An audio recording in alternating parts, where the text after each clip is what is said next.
this is Lydia, the lifestyle coach, and welcome to another live feed. We are ending eating disorders using nothing but your brain, and we are talking about binge eating, bulimia, overeating, body hate, food obsession, yo-yo dieting. All of that can be ended. Ended. Where food is not a struggle anymore, where you can have complete peace with food, where you can sit and feel comfortable in your own body to the point that you're not thinking about it.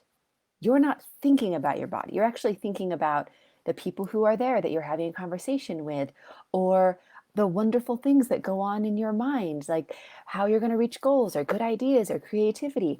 All the stuff that can happen in your brain if you're not obsessing with your body or obsessing about food. That's the freedom. We're talking permanent freedom for the rest of your life, not something that you have to manage, not something that keeps on coming back. We're talking about permanent freedom. And hello, you guys.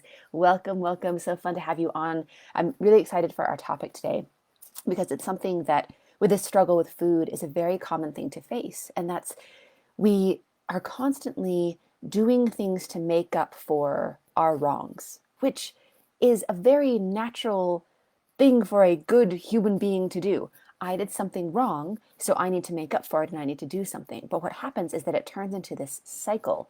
And then there's a point where you can't make up for it anymore. You don't have that option. And we're going to talk about what happens from there and how to avoid that happening. So hello, guys. Welcome on. Feel free to say hello and share your experiences and comments and celebrations. And it's just really fun to see you guys here today. Hi, hi. Again, this is Lydia, the lifestyle coach. We are ending eating disorders.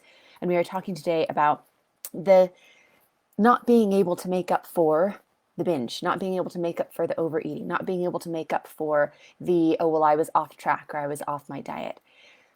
And when we have this struggle with food, don't you hate how everything feels so temporary? There's no time when you can relax. You're always temporarily doing something so that you can make up for what you did. So for instance, you had a binge. So, okay, well, I'm just temporarily, I'm going to cut out some calories. I'm going to work out some more. I'm going to, for the next, 10 days, just eat super, super clean. You're always trying to get back up to even. Oh, well, I had a binge. Well, I'll just purge this one time because I have to have a fresh start. I have to have a fresh start. And that feeling makes sense. You did something out of control. You feel horrible about it and you want to make up for it. But what happens is that turns into a cycle where we're constantly making up for it. And then we're constantly going back into the thing that we told ourselves that we would never do again. And then the making up for it keeps on getting more and more extreme. So one way that happens is with exercise. If you have calories coming in, overeating or with a binge, then those are out of control calories. Those are calories you didn't expect, you didn't track, you didn't plan for. So what can you do about it? And if we talk about calories and calories in and calories out, which we could do a whole live feed about why that is completely insane and doesn't work. But that is something that we have been told by the diet industry over and over that that's how it works. And so we keep on functioning off of that lie, even though we have not seen that happen in real life. But we think, okay, calories in, calories out. So calories in, I ate 2,000, 5,000 extra calories. How can I possibly work out enough to make up for that? Well, you really can't. I mean, you can't run a marathon and burn enough calories to make up for a binge, but that doesn't stop us from trying.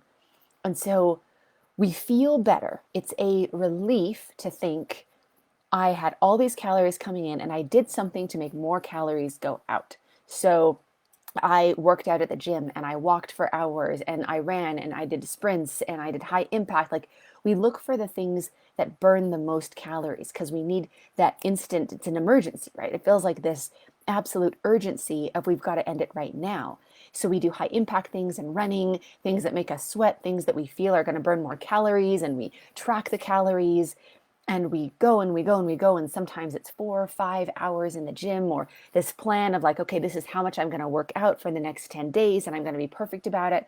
and we start feeling pretty good about ourselves. It's hard and it's difficult, but we feel a relief. Like our body feels different. You've got some endorphins released because you're working out so much. It's part of your identity of like, okay, I'm somebody who can work out this much.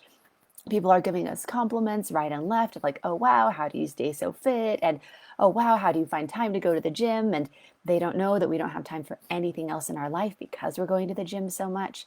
And inside we feel like a fraud, but it's like, okay, thank you for the compliments. And it just reinforces my identity. And so we tend to, for a while, fool ourselves into thinking that the temporary things that we're doing are working. I'm going to put working in quotes. Yes, it scares me that I eat out of control and I binge, but I can always make up for it. I know that I can work really hard for the next 10 days in the gym and I can do something about it. And yeah, then I binge again, but I can do something about it. And if we work hard enough, and if the binging hasn't gotten real crazy like it could be, and it will be, then there's this homeostasis that can be reached where you're binging a ton more calories than you would have expected or that you planned for, but you're managing it. You're making up for it. But here's the thing that starts getting scary is you binge and you work out. So you gain weight and you lose weight. And you notice like, wow, I gain weight really fast. Like I'll be really great and I'll be at the gym and I'll be eating healthy and I'll stick to my food plan. And then with one binge, the scale can jump like 5-10 pounds. That's kind of scary, but we see the scale go back down. Like you sweat and you eat clean and you work out and you see the scale go back down.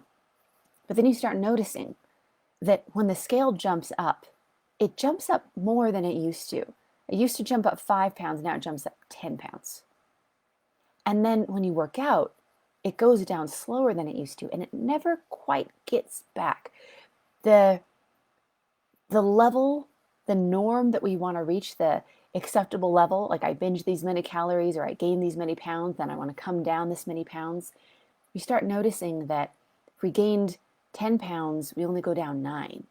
And then we gain 10 pounds again and we only go down 9, which means that every single time the cycle happens, we never quite get back to the bottom of that.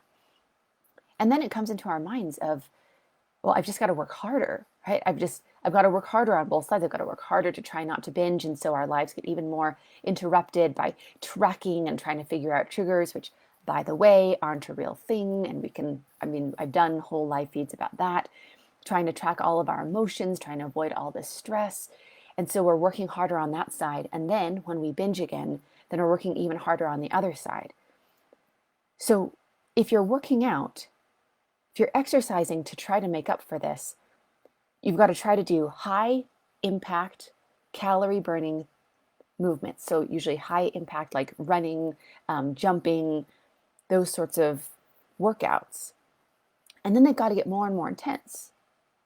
So you can't just do it for a little while. You've got to do it for a long while. And you've got to make your movements more and more extreme. And you're never quite able to get back. And then it goes even more slowly to get back to that weight that you work so hard to get back to. And you're just constantly trying to keep your head above water to stay the same, not to lose weight, not to get healthier, not to fix the problem. But this is all that temporary hamster wheel, just round and round and round of trying to maintain the weight that you might not even be happy with. But you are spending your whole life, you are trading the days and the hours and the years of your life for just trying to maintain the same weight. And it is taking everything from you.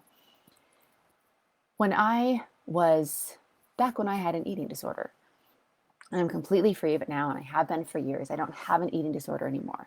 But when I considered myself a food addict and when I considered myself a binge eater and I was bulimic, and all of that was true at the time. Like I felt completely out of control. And I had such a strong sense of morality and values around this, which was understandable. Like I'm not a bad person that can do a bad thing and feel fine about it. Like I needed to make up for that. And so I gave up the things that I used to love, like, yoga, because it didn't burn enough calories. And I started building this identity of I'm a runner, I'm a runner, I'm a runner. And I would binge to the point of pain. And then I would get up in the morning and I would just run and run and run. And because our workouts have to keep on getting more extreme, it starts hurting. It gives us pain. But it doesn't feel like there's an option not to.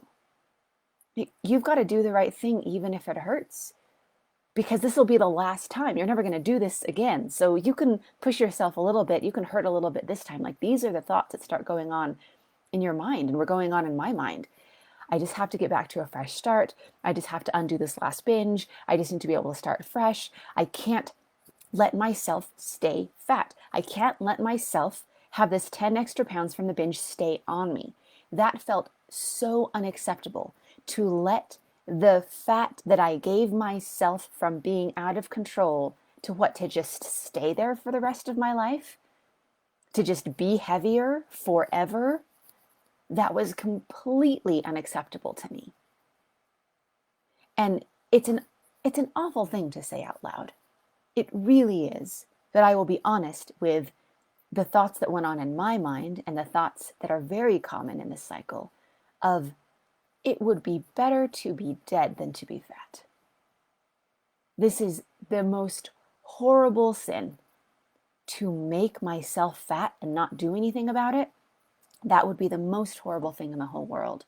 That is not a right thought. That is not okay. That is not a just or fair or healthy way to think. But that's the problem, is that these are really unhealthy ways to think, and they drive these same behaviors.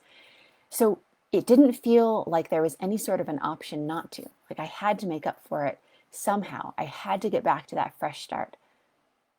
And the running was hurting. It wasn't just hurting because my stomach was so distended from a binge the night before, which was so disgusting to me.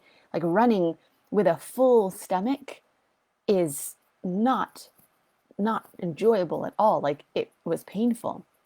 But my joints started hurting. I mean, like my hips would hurt and my knees would hurt and my ankles would hurt and my back would hurt. It was a painful process. But then I found out that if I got enough adrenaline and if I ran for enough miles, then all of the dopamine and the chemicals released from the run would make the pain go away temporarily. So I could run hard and fast enough that it numbed the pain, and then I could just keep on running. I could just keep on going and going and going. And of course I knew intellectually that's not good for you. You're not invincible. This could cause long-term damage. I knew that. But it was always going back to, this is going to be the last time. This is a fresh start. It's going to be the last time. It's going to be the last time. It's going to be the last time that I ever have to run in pain, because I'm never going to binge again. And then I would binge again, and then it would start all over again. But this is the cycle. This is the cycle that happens. I mean, this is a heroin addict's last words before they kill themselves with a heroin overdose, is this will be the last time. It never seems like a big deal because this will be the last time. But when that keeps on happening, there are long-term consequences. So what happened to me is what will happen to everyone who continues with this pattern, is something breaks. Something breaks. Either you can work out as much as you want and your body refuses to lose weight because you have broken your metabolism. You can't undo it anymore. And that's what starts happening, is you get to a point where you can't undo it anymore. Or you injure yourself and you can't work out. And have you had the thought yet of, whoa, what would I do if I couldn't undo this? What would I do if I couldn't work out? The scale jumps up 5-10 pounds in one binge. And if I'm binging every single week and I can't undo something, if I can't undo that, or if I'm binging every few days, or if I couldn't work out, think of how much more I'd be binging. Something happens, something gives. Same thing happened to me. pushed myself so hard, I passed out in the gym. I pushed myself so hard, I ended up in the hospital. Then I had health complications. I had to have surgery, and I couldn't walk. I went from running miles and miles and miles a day and binging to not being able to walk, laying in bed, having to have people bring food to me. And you know what was going on in my mind the whole time? I can't wait to get back to my running. Okay, I've got to have a plan. I've got to see, okay, what can I do to strengthen myself so that I can start walking, so that I can start running and I can get back to that. Not for the love of running, not because I was a runner, not because that sounded like the best thing ever. I passed out in the gym. I went in for surgery. I was in the hospital. I almost died. And what was on my mind? It wasn't like this, like the angels came down from heaven and I had this amazing moment where I realized what was really important in life. What I realized is that I had to work harder than ever to get back to making up for my binges. Because guess what I started doing? Because it was so scary that I almost died. Because it was so scary that I couldn't run anymore. I started eating even more out of control. This is complete insanity. I'm glad I didn't kill myself. I'm glad I didn't end up dying.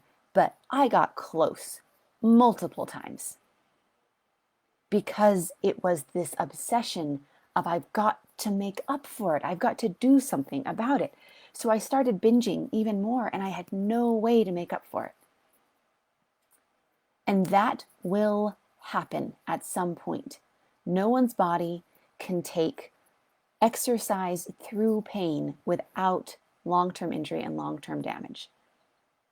And when I did get back to running and when I got back to walking, and that was painful, but I kept doing it. And then I got back to running and then I figured out how to do that. Like there were years of my life where I honestly thought it was permanent damage. Like I did find some healing and I'm so grateful to be out of pain now, but it took like almost a decade of trying to figure out how to get rid of this chronic pain because I had messed up my body so much from running through pain. Just trying to have it be the last time, just trying to make up for this last binge. So it's only a certain amount of time. So you have these 5-10 pounds that come on every single time that you binge, even if it's just 1 or 2 pounds. Well, how many days a week are you binging? How much weight comes on? Do the math. If you're binging 2 times a week and you've got 2 pounds that come on with every single binge that now aren't going away because your body is so desperate to hold on to that weight because you put it in a state of panic and adrenaline and stress hormones that tell your body to store fat, like you're against all sorts of things, right? That's 4 pounds every single week. That's 16 pounds every month. 16 pounds every month. How many months? And if you can't do anything about it, if you can't make up for it, what happens? Because there will be something that happens. Yes, you could binge and you could purge. That's not effective. People still gain weight with that, and it can kill you. It can stop your heart in 3 different ways. Okay, well, maybe that's not a great way to make up for it.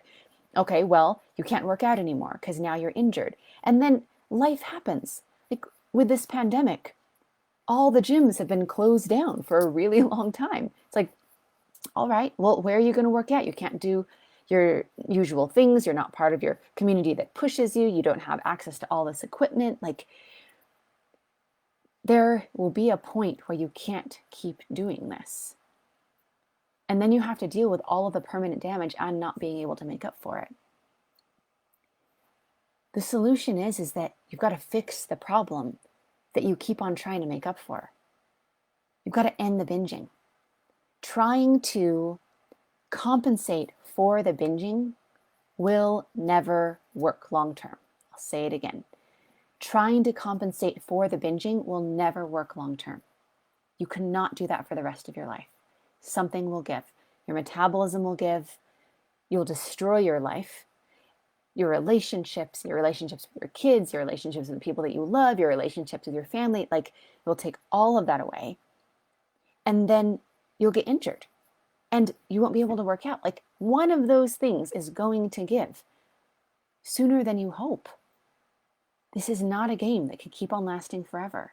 How many times have you told yourself this will be the last time? So the solution is that when you end the binging at its root, when you end the urges to binge permanently, so this is what we literally teach our clients how to do in the first 2 weeks of coaching them.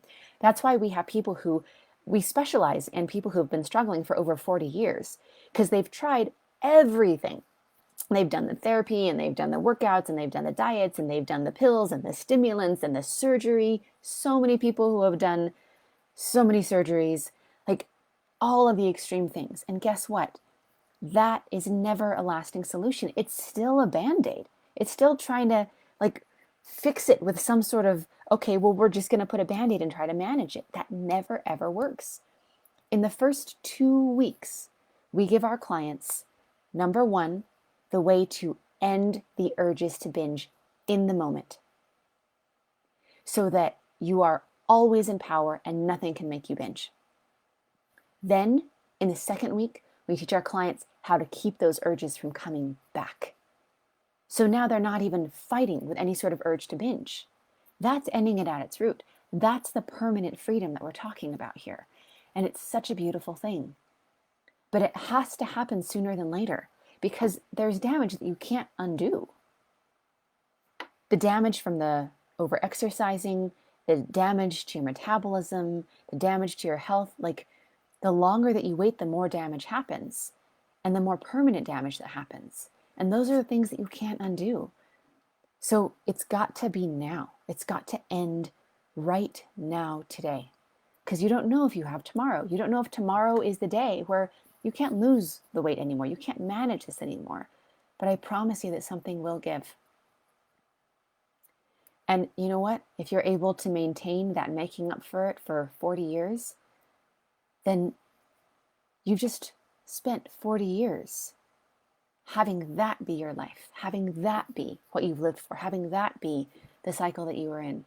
And there's so much more to life. It's so beautiful to see our clients talking about, like, I'm so excited to go to the next thing. I'm so excited for my spiritual growth or to expand my business or to start my creative project. We have so many writers and jewelry makers and teachers and like students, people that are going back to school because they're finally moving forward with the goals that they had for themselves before they started with their entire lives being taken over by an eating disorder. And it really is a beautiful thing to see what's on the other side of it. And here's the joy, is that you get to be healthier than ever. You get to work out for pleasure and fun. Like, I do yoga now. Yay! Because when your main goal of working out is not to try to make up for a binge, you have such a huge variety of things open to you where you can work out for your health, for your joy. You can do yoga because you want to have that relaxation and that focus. And you can do dance because you love the way that it makes your body feel. And you can go for a walk because you want to be able to just do something relaxed where you can be out with a friend and talk with a friend. You have so much available to you. And it's so fun to just see our clients celebrating, like, wow, I can work out not to punish myself, but to actually have fun and to enjoy it. I can work out to be healthy. I can work out to have fun. I can work out just because it feels good and that's what I want to do. To be able to do a workout where you appreciate your body and you love the experience instead of hating your body and trying to punish it for the wrongs that it has done. It is such an incredible relief. And that means you get to be healthier than ever. And that's true health. It's true health when you're not trying to make up for this all the time. When you can wake up in the morning and know that you're not going to binge, because of course you're not going to binge. Nothing can make you binge. And you can move throughout your day with joy and with freedom, and you can get in your workout if you want or not. And here's the really wonderful thing, is because life still happens. And you need to be able to have that flexibility. Like, that's part of life. Because of the pain that I was in for so long from over-exercising, trying to make up for these binges, I had a really long time where I just couldn't work out. Really couldn't do anything. Like, I couldn't really get in and out of the car without pain. So I didn't even walk. Like, I couldn't walk. I couldn't walk. I couldn't run. I couldn't do yoga. Like, I really couldn't do anything. Maybe I could have done like water aerobics or something. I never took it up. I just was like, I can't work out. And guess what? I didn't gain 100 pounds. I didn't gain 50 pounds. I didn't gain any pounds because I was already at a point where my metabolism came back. I wasn't binging, so there's nothing to make up for. And I have a metabolism that, you know what? If I don't work out, yeah, it might be healthier for my heart and my lungs to be able to work out. And I'm happy that I can do that now. But for those years that I was in pain, I just couldn't work out. So I didn't.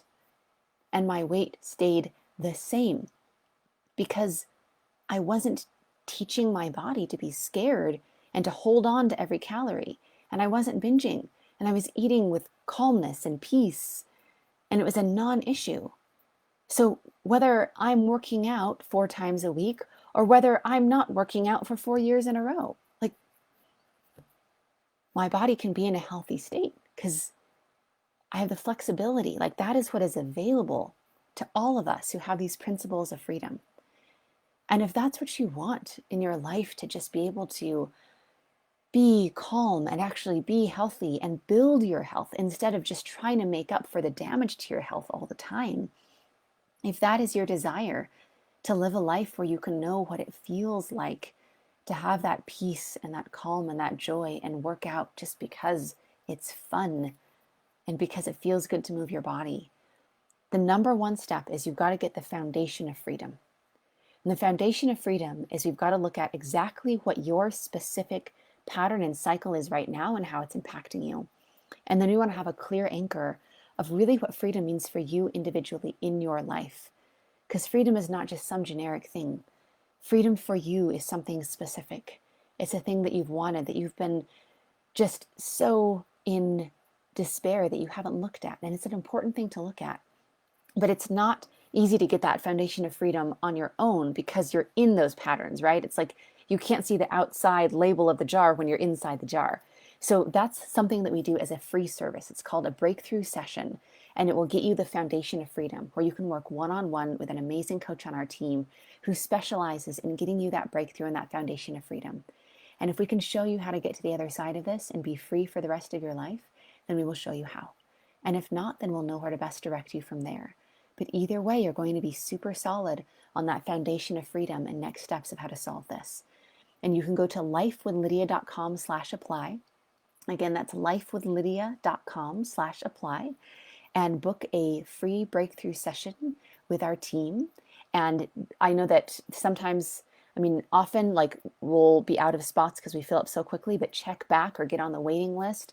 And we are committed to getting you a session. But if you do see an opening, book it, guard that time, show up for yourself, really commit to yourself in that, because that's the first step. We can absolutely show you how to be free. We can get you to the other side of this. We've been doing that for a long time. We've done it hundreds and hundreds and hundreds of times. But what it really comes down to is that we cannot help you if we aren't in touch with you. You've got to show up for yourself. And that is that first beautiful step of freedom to celebrate, is really showing up for yourself and guarding that time and realizing that you do deserve to have time that is for you, for your healing. And it's such a beautiful thing. So again, that's lifewithlydia.com/apply. And this is Lydia, the lifestyle coach, signing off. Bye, guys. Mwah.